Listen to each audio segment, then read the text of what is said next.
This is a study that I love to share. It's by another of my colleagues and friends here at UCSD, Dr. Emily Rees, who was analyzing data from the Rancho Bernardo studies. She looked here at self-reported levels of activity at different decades in people who were being studied when they were older. And then she looked at it at the physical activity during these different decades in relation to their late life cognitive function. And what she found, and again, we have the MMSE, the mini mental status in the top left, she found that activity during midlife in your 50s and activity when you're older is predictive of better cognition. And the same kind of pattern is true of something called TRAILS-B, which is an executive task where a lower score is a quicker score and a better score, where people's physical activity in their 30s and when they're older predicts better scores. And the same for memory, specifically in the bottom right there, for the levels of activity when you're older.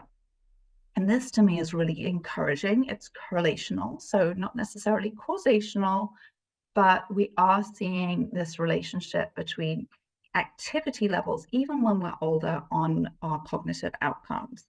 And this is one of many, many studies that have looked into the relationship between exercise and brain health. And it's the one thing I think that is the sort of the leader of the pack with modifiable risk factors.